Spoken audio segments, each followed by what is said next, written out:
Hey folks, K Davis here. I want to talk a little bit about Paul Freeman. Paul Freeman from Walla Walla, Washington.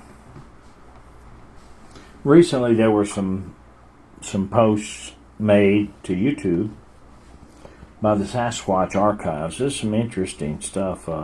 Old films of Paul Freeman. He gave a presentation, and then a couple of other additional films or videos.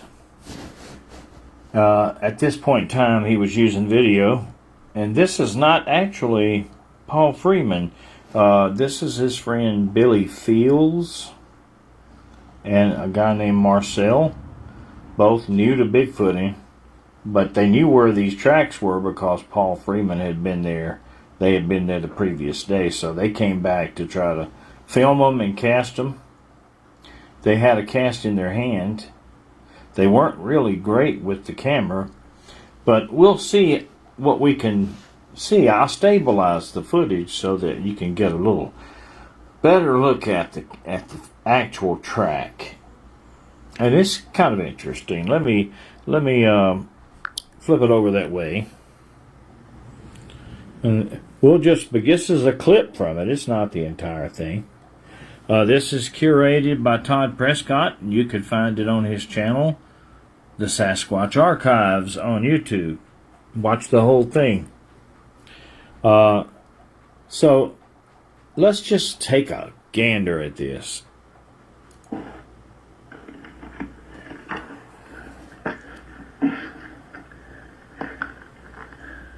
Now, right there. I skipped too far forward. Hold on, I hit the wrong button. Let's go back to that again. What do you think, Marcel? If you watch right in here, you'll see the lip of the heel. And you'll see, kind of get a little impression of depth. You don't know what to believe yet. This could be a right foot, I would think. Okay, these are the toes. And then we're talking about close-ups of the toes. Let's see, back away here. There's not a lot of distinction between each toe as far as what's identifiable as a big toe. Rather, they're all kind of the same size or pretty close, and the digits are all forward on the foot.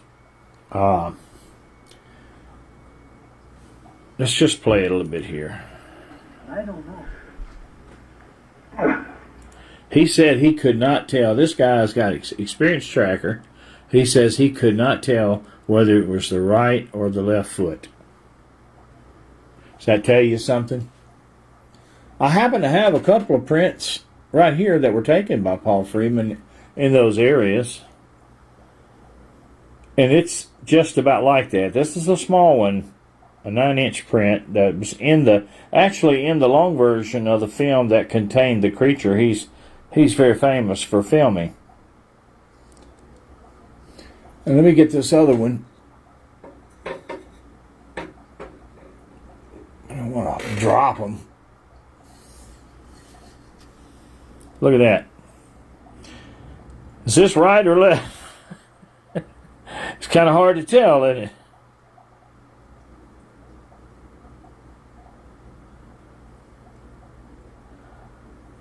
There you go.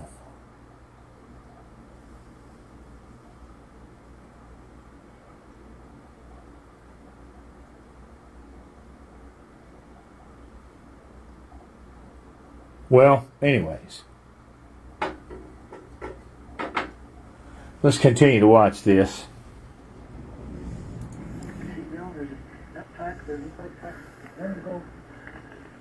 I took to your left. Now this is where the stabilization helps.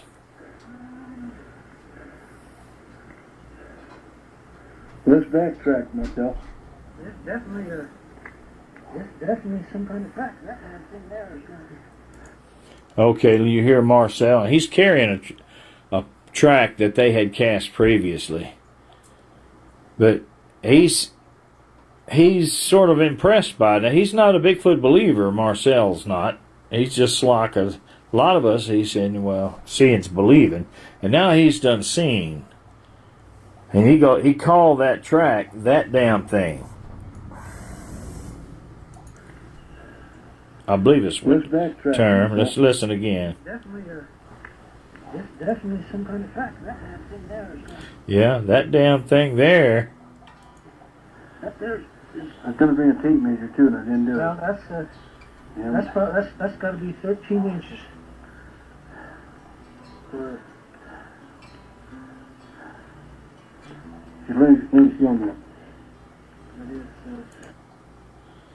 So he's guessing it to be 13 inches. I think it's reasonable.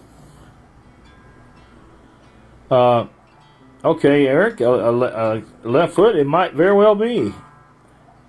But the point is that it's harder to tell than our feet. So this is not likely going to be one of us running around barefooted. 13 inches is not beyond, human feet gets 13 inches, a big person. But it's pretty heavy as well. But I know that track is over a foot long. It's over a foot there. Now that's good track. See across the toes there. Right. He's done already recognized the distinctive toes. See, that's what's making it hard to tell which foot it is. What I have learned, across the toes is 6 inches. Yeah. And like the heel is. He said, cross the toes 6 inches. Okay. So, the Bigfoot tracks that Paul Freeman found in the hills above Walla Walla, Washington, were markedly different than what you would say you would find at Bluff Creek in Northern California. The Patterson tracks were kind of large versions of our tracks. I've got one right here.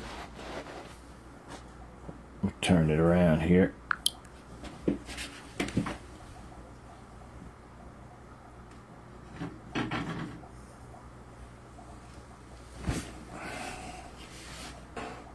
All right, this is a Patterson track. I also have another one I just recently obtained from Jeff Meldrum. You see, it's not quite like the Paul Freeman or the kind that he found frequently in that area. Both ended up being caught on film, the makers of these tracks. And even at that, they were markedly different in their appearance. Here's the other cast. Let me see if I can reach it here.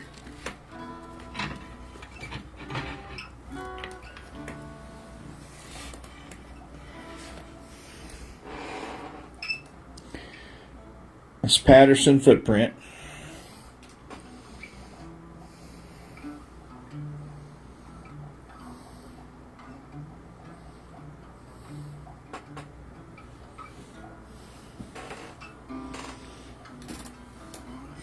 Pretty good sized foot. I think I do a little cleaning. All right. But when you look at the Paul Freeman, some of the things he's found.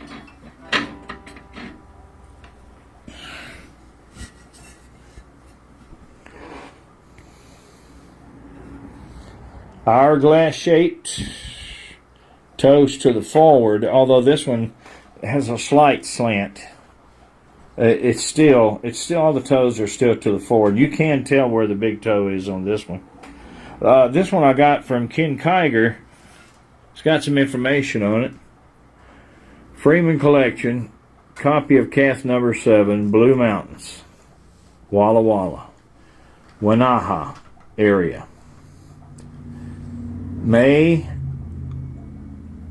the something, 1986. Left foot is 15 inches.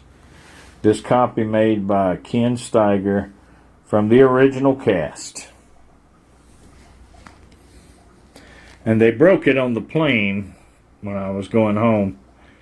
Good old TSA, but I was able to use hot glue and get it back together. And it's very, very well done. You can see leaves. See that leaf right there?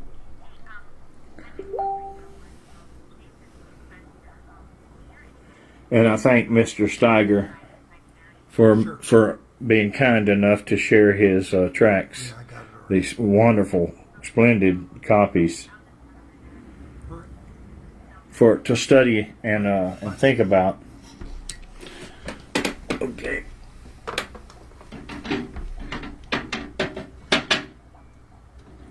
See, now this right here is a handprint. It's a sand copy, a sand casting of a copy. Paul Freeman had made this. The knuckles pressed into the sand, and this would have been the thumb right there, right here.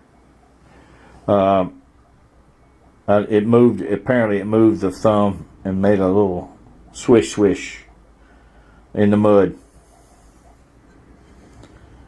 There again, that's the Blue Mountains outside Walla Walla, Washington.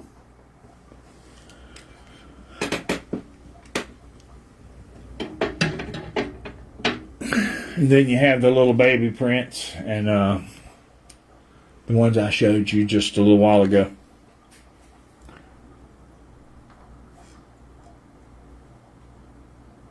There we go.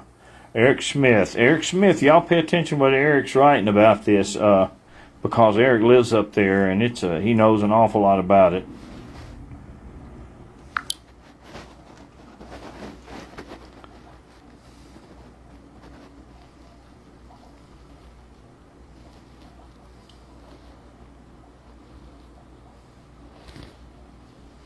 I'm going to play that, if I can find it here, the original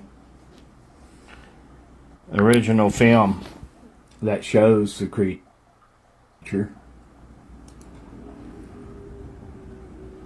And I think it's on H drive. Hold on here.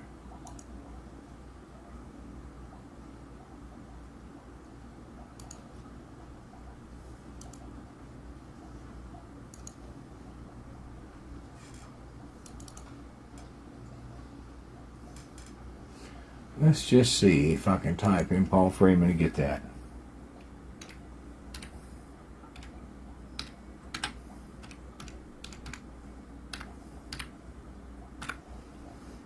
If not, I know where else I can get it.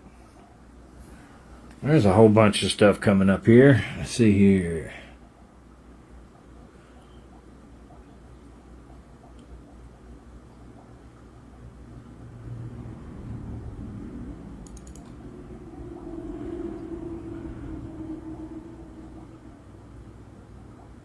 Still not what I'm looking for. Let me just go back to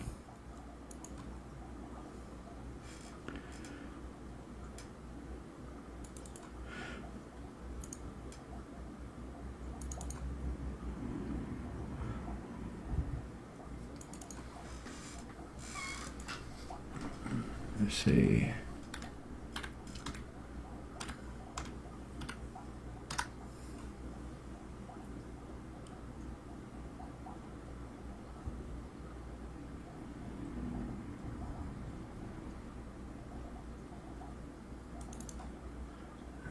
See, Paul Freeman prequel up to Bigfoot stabilized. Let's see here. Here's some of the examples that I had given an actual at Hanobi, Oklahoma. I'd given an actual presentation on this. This would be a section of the film leading up to the Paul Freeman encounter. And let's just watch that. This is some of the little ones' tracks. That's the tracks that I have. I come back up there today to cast these.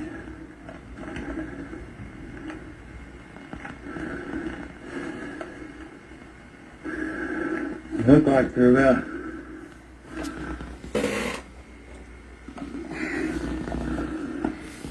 9 inches long. Pretty good little tracks. These sure little ones. You see the toes being forward and splayed is not a function of weight. Went right up this little Because trail. this is only a 9-inch cast. Around up there to his mom now, yeah. I'm gonna mix up some plaster here and pour it in. Now I got my cast made. Now these two I have are from this trackway. And 4 little tracks there.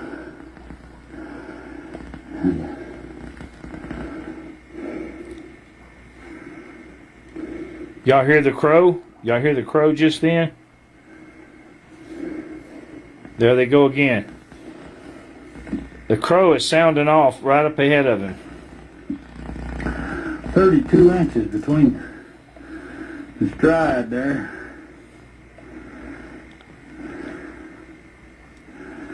Yeah, I'm gonna look around a little bit more, let these dry. Hear that crow? That crow is loud. Made him look. Sometimes they come here and get water.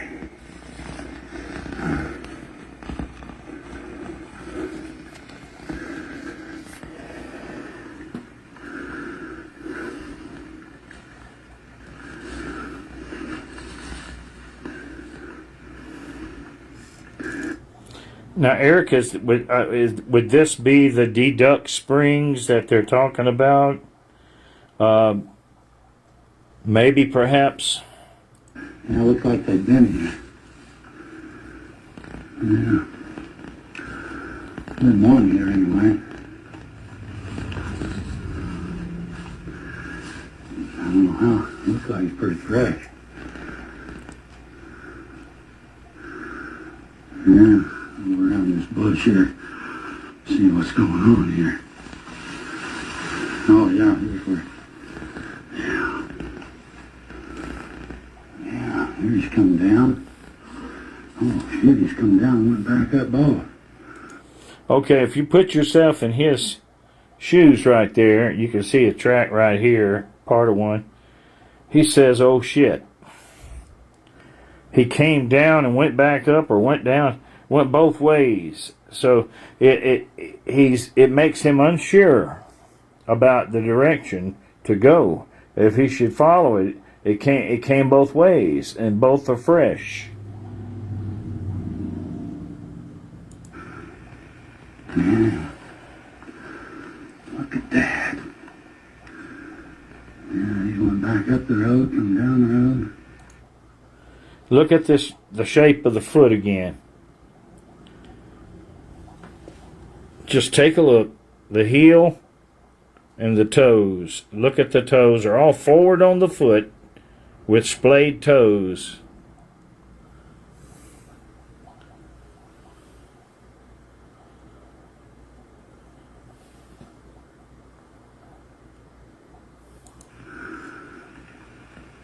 Yeah, look there.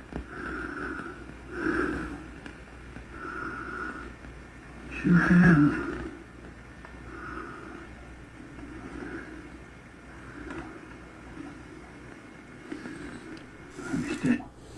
Understand that there's no one with him. He's talking to the camera. talking to himself. And I've caught myself doing that at times. Don't know why. Maybe he's talking to a potential audience, I don't know. But it is a factor in this encounter.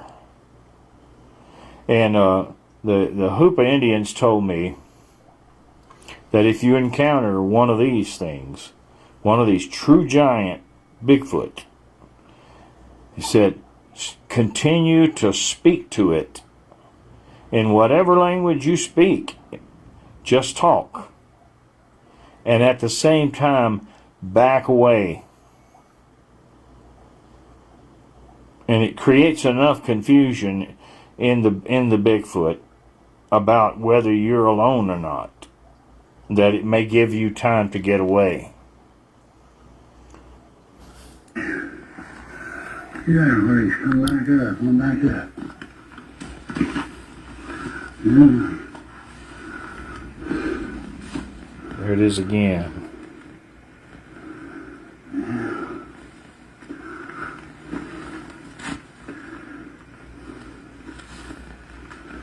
Look at that.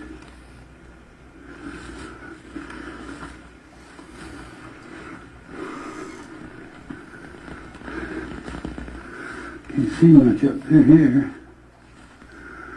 I hear the brush popping and stuff. Uh-oh. He hears the brush popping. Now he's just watched those tracks going and coming, and he just heard a crow raising Cain this direction.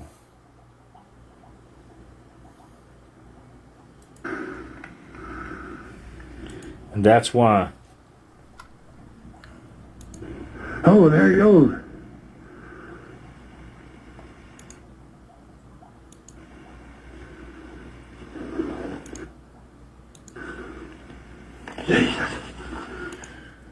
Now, why did he say Jesus?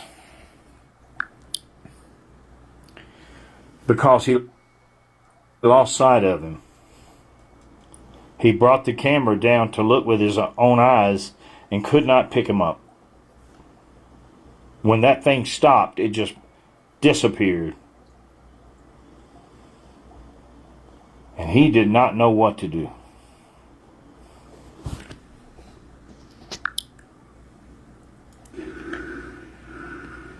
You see the Bigfoot? Anybody see the Bigfoot? That's not him here. Just watch this. Just watch this.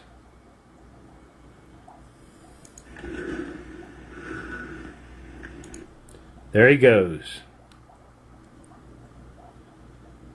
Right there. When he was standing right here, you couldn't pick him out. He couldn't see him, although he was standing right there staring at him.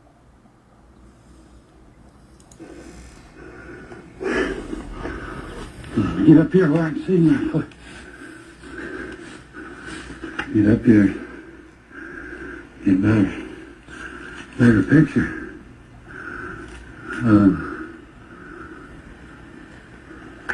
Where the doggone thing went? It crossed right up there. Yeah. I just wonder. It should be right here. Somewhere.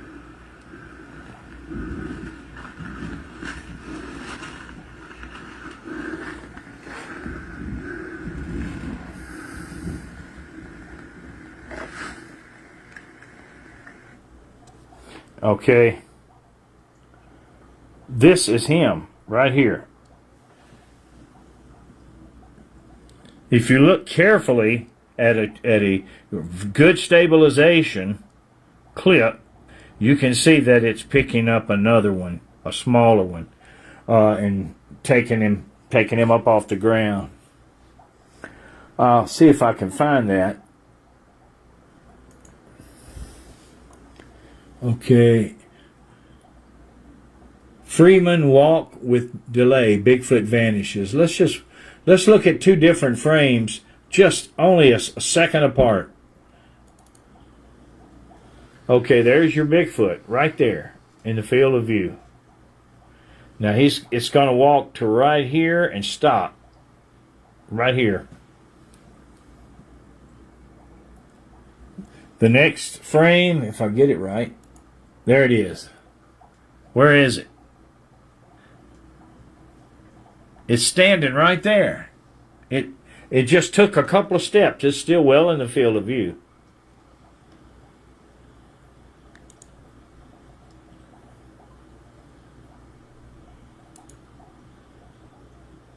And that's when he goes, Jesus! And he takes the camera down. He lost sight. What do you do when you have something like that in front of you and then all of a sudden you can't see it anymore? Now I've got a little clip. Hold on. Right here. Watch this. Oh, there he goes.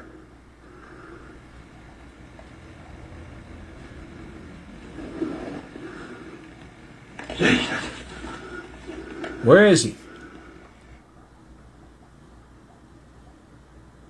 Where is he? Keep your eye right on this. It's going to resume. There he goes.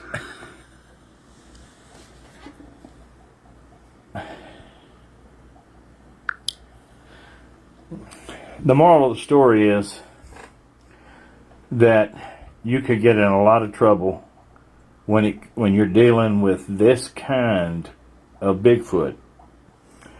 When I say this kind, this is what I consider to be something that is more of a pure blood Bigfoot. I call them a true giant. And they can be aggressive. And you're unless you're with some other people, if you're alone, you're best to turn around and take the Hoopa's advice and get out of there. He was lucky to survive that encounter because he kept talking to himself, inadvertently giving the impression that there were more than one person there. So it did not attack him. Now, let's see if we can find the one I was telling you about where it picks up the small. I got a GIF. I got a wide field GIF and I got an enlarged GIF here. Let's look at the wide field. And I'll open it with Internet Explorer. Okay, hold on right here.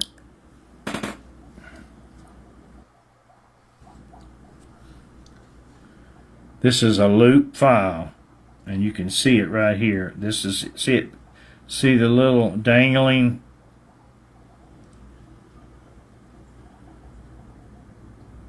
Let me go to another one. The enlarged one.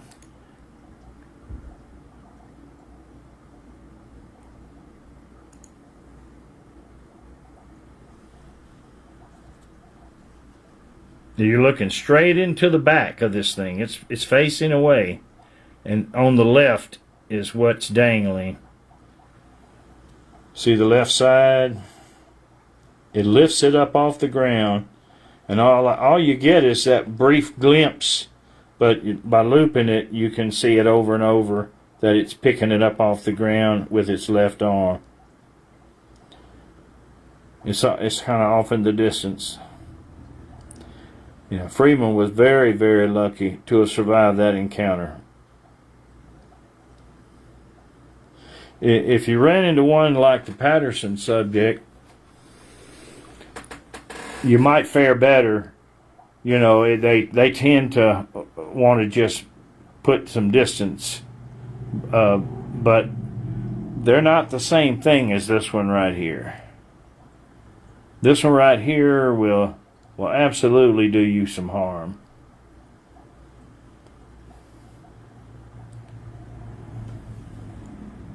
Can you see it lifted up?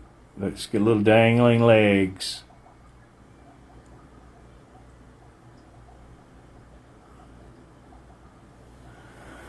Well, anyways, and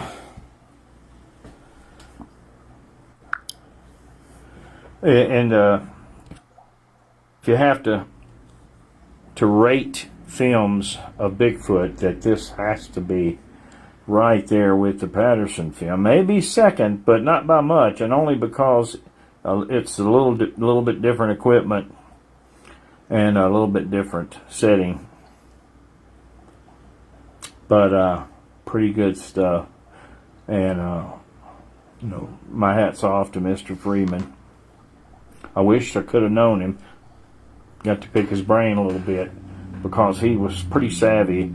He knew the area, and he was boots on the ground. He actually got it done. It was more than just talk.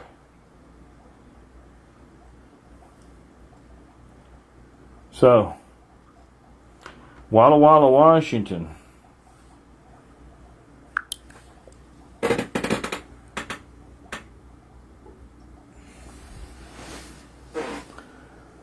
Blue Mountains.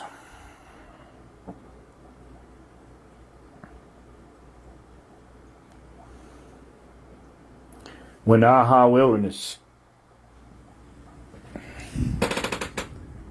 Deduck Springs.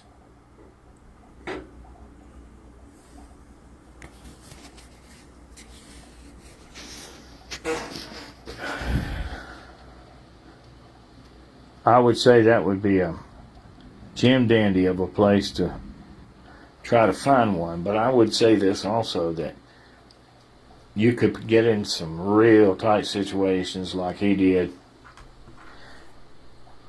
He's just lucky. I mean, imagine now, this thing has a small one.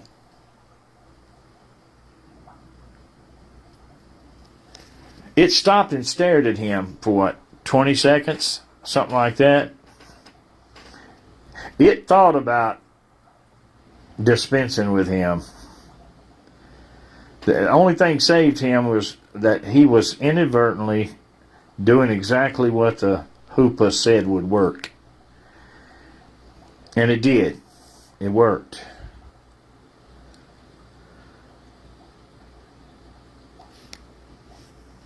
And he got this film, and we were able to look at it today. So, I just thought you'd like to see some worthwhile stuff. And there's more. You know, he had some stills that he took that were decent. They were taken with a telephoto lens, but at a distance, but still decent. But like so many things, they tend to cause more questions than they answer. So he's not around to help us with it either. So rest in peace, Paul Freeman. And we'll see you folks later. Hope you enjoyed it.